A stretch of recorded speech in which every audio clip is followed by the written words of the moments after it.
বর্তমানে দেশের যে পরিস্থিতি, বিএনপি জামাত দেশের যে পরিস্থিতি করছে, মানুষ আস্তে আস্তে ইসলামের দিকেই ঝুঁকবে, ওলামায়ে কেরামের দিকেই ঝুঁকবে, কিন্তু এই রাশেদরা সেই পথের বাধা হয়ে দাঁড়াবে।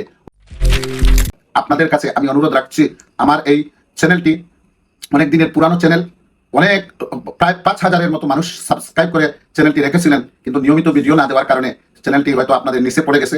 আপনারা পুরাতন সাবস্ক্রাইবার যারা, চ্যানেলটিকে খুঁজে আপনারা শুনবেন এবং নতুন যে সকল বন্ধুদের কাছে আমার চ্যানেলটি পৌঁছবে, আপনারা সাবস্ক্রাইব করে আমাকে দাওয়াতি কাজে সহযোগিতা করবেন। সকল দলমতের ওলামায়ে কেরামকে বলবো, আপনারা এমপি হামজালা সাহেবের পাশে দাঁড়ান। আপনারা এমপি হামজালা সাহেবের পক্ষ নিয়ে ওই নর্দমার কিট, রাশেদ সহ আরো যারা আছে, যারা দাড়িওয়ালা টুপিওয়ালাদেরকে বরদাস্ত করতে পারে না, ওদের মুখোশ উন্মোচন করুন। আসসালামু আলাইকুম ওয়া রাহমাতুল্লাহ। সম্মানিত দর্শক শ্রোতা, কিছু নর্দমার কিট আমাদের দেশের রাজনীতিতে ভিড় জমিয়েছে। তাদের মধ্য থেকে অন্যতম এক নর্দমার কিটকে নিয়ে আজকে আলোচনা করব, যাকে আপনারা স্ক্রিনে লক্ষ্য করেন।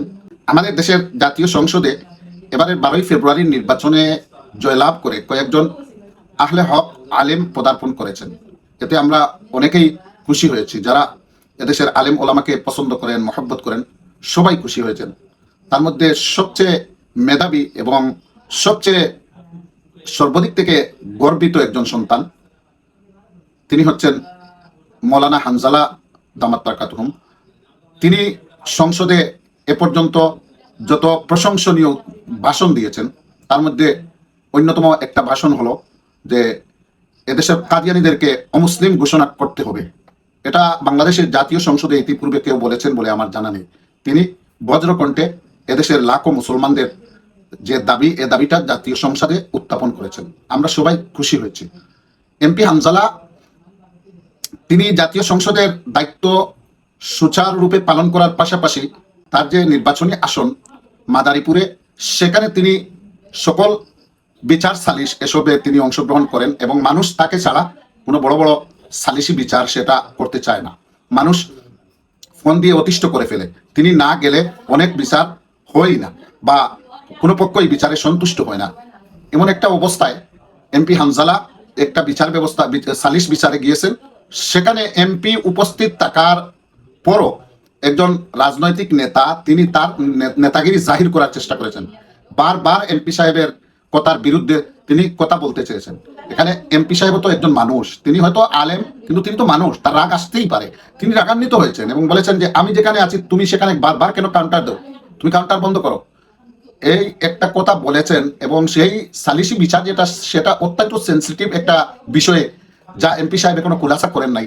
তিনি বলেছেন তিনি আপ্রাণ চেষ্টা করবেন উভয় পক্ষকে একটা আফুস রফায় পৌঁছানোর, যদি না পারেন তাহলে তিনি জাতিকে সেটা অবহিত করবেন। এবং বুঝেন কতটা সেন্সিটিভ একটা বিষয়। সেখানে তিনি রাগ করেছেন একজন বিএনপি নেতার প্রতি। কিন্তু এই নর্দমার কিট, যাকে আপনারা স্ক্রিনে দেখতে পাচ্ছেন, সে একটা পোল্ট্রিবাজ। সে গণ অধিকার পরিষদের সদস্য সচিব ছিল, কিন্তু সেখানে সে তার ক্ষমতার লোভ তাকে থাকতে দেয় নাই। তিনি ক্ষমতার লোভে বিএনপি প্রার্থী হয়ে পরাজিত হয়েছেন। সেখানে তিনি এমপি হতে পারেন নাই, পরাজিত হয়েছেন। আর এমপি হামজালা তিনি মানুষের ভোটে নির্বাচিত একজন এমপি। তাকে সে ওই যে রাশেদ, সে বলে হারামজাদা, নাউজুবিল্লাহ মিন যালিক। ওই লোকটাকে আমি ফিরতি হারামজাদা বলতে পারতাম, কিন্তু বলবো না। এই জন্যই বলবো না যে একজন পাড়ার ছেলেকে ও কেউ হারামজাদা বলার অধিকার রাখে না।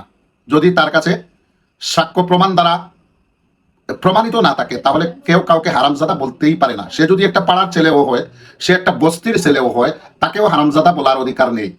কারণ হারামজাদা এই শব্দটার ওয়েট, এই শব্দটার ওজন এই রাশেদ বুঝতে পারে নাই। ও নর্দমার কিট, ও রাজনীতিতে আসছে রাজনীতিকে কলুষিত করার জন্য। বারবার ওরা ওই রাশেদ খান গং, ওরা ওদের কোনো শিক্ষা দীক্ষা নাই, রাজনৈতিক জ্ঞান নাই, পারস্পরিক শ্রদ্ধাবোধ নেই। ওরা শুধু এই সমাজকে কলুষিত করবে, এই দেশের রাজনীতিকে কলুষিত করবে। ভালো মানুষদের তারা সহ্য করতে পারবে না, কারণ ওদের কাজ হলো মাদক দ্রব্য এইসব নিয়ে তাদের খেলা। রাজনীতি করে কে কয়টা বাড়ি কিনতে পারে, কে কয়টা গাড়ি কিনতে পারে, সেই নেশায় তারা রাজনীতি করছে। তারা এদেশের মানুষের রাজনীতি করছে না।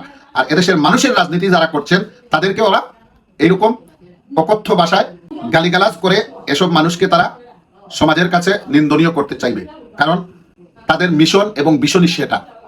এমপি হামজালাকে ওই নর্দমার কিটটা চিনতে পারে নাই। এমপি হামজালা এদেশে হাজী শরীয়তুল্লাহ রহমতুল্লাহি আলাইহি, যিনি ঊনবিংশ শতাব্দীর একজন সংস্কারক ছিলেন এবং তারই বদান্যতায় আমরা মুসলমান হয়েছি। কিন্তু এই লোকটা, এই নর্দমার কীট, সে এমপি হামজালার বংশকে মূল্যায়ন করেনি। এমপি হামজালাকে সে হারামজাদা বলেছে। আমি তার তীব্র নিন্দা ও প্রতিবাদ করছি। পাশাপাশি আমাদের দেশের সকল দলমতের ওলামায়ে কেরামকে বলবো, আপনারা এমপি হামজালা সাহেবের পাশে দাঁড়ান।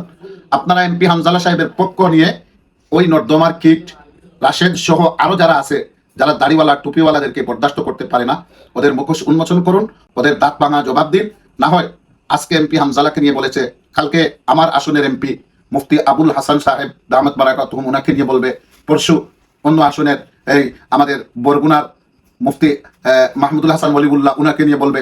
ওর কাছে কোনো দলমত নেই, শুধু দাড়ি টুপি মাথায়, পাগড়ি মাথায়, টুপি মাথায়, দাড়ি চেহারায় থাকলেই ওরা ওদের কাছে এই এরকমই ওরা গালমন্দ করবে, হারামজাদা বলবে, অনেক কিছু বলবে।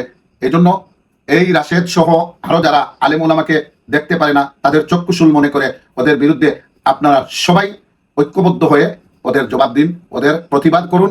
আর না হয় এদেশের সংসদে ওলামায়ে কেরামের, আজকে হয়তো আমাদের 3-4 জন ওলামায়ে কেরাম জাতীয় সংসদে আছেন, অন্য নির্বাচনে পাশ করে 20 জন, 25 জন, 50 জনও তো যেতে পারে। এদেশের মানুষ একদিন হয়তো বুঝবে বর্তমানে দেশের যে পরিস্থিতি, বিএনপি জামাত দেশের যে পরিস্থিতি করছে, মানুষ আস্তে আস্তে ইসলামের দিকেই ঝুঁকবে, ওলামায়ে কেরামের দিকেই ঝুঁকবে। কিন্তু এই রাশেদরা সেই পথের বাধা হয়ে দাঁড়াবে।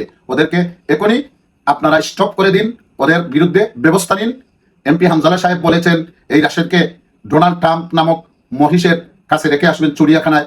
আমি বলবো ঠিক, আপনি যদি সম্ভব হয় ওকে ওই মহিষ ডোনাল্ড ট্রাম্পের পাশে রেখে আসুন, সেটাই তার জন্য উপযুক্ত জায়গা। সে জাতীয় সংসদের এমপি সাহেবদেরকে নিয়ে কোনো কথা বলার যুক্তি নেই, সে বলতে পারে না। যেটা বলেছে সেটা অত্যন্ত নিন্দনীয়, অত্যন্ত ঘৃণ্য। আমি তার নিন্দা এবং ঘৃণা প্রকাশ করছি। এবং পাশাপাশি সম্মানিত দর্শক শ্রোতা, আপনাদের কাছে আমি অনুরোধ রাখছি, আমার এই চ্যানেলটি অনেক দিনের পুরানো চ্যানেল, অনেক প্রায় 5000-এর মতো মানুষ সাবস্ক্রাইব করে চ্যানেলটি রেখেছিলেন, কিন্তু নিয়মিত ভিডিও না দেওয়ার কারণে চ্যানেলটি হয়তো আপনাদের নিচে পড়ে গেছে। আপনারা পুরাতন সাবস্ক্রাইবার যারা, চ্যানেলটিকে খুঁজে আপনারা শুনবেন এবং নতুন যে সকল বন্ধুদের কাছে আমার চ্যানেলটি পৌঁছবে, আপনারা সাবস্ক্রাইব করে আমাকে দাওয়াতি কাজে সহযোগিতা করবেন। সেই প্রত্যাশা রেখে আজকে বিদায় নিচ্ছি। দেখা হবে পরবর্তী অন্য কোনো আলোচনায়, অন্য কোনো ভিডিওতে।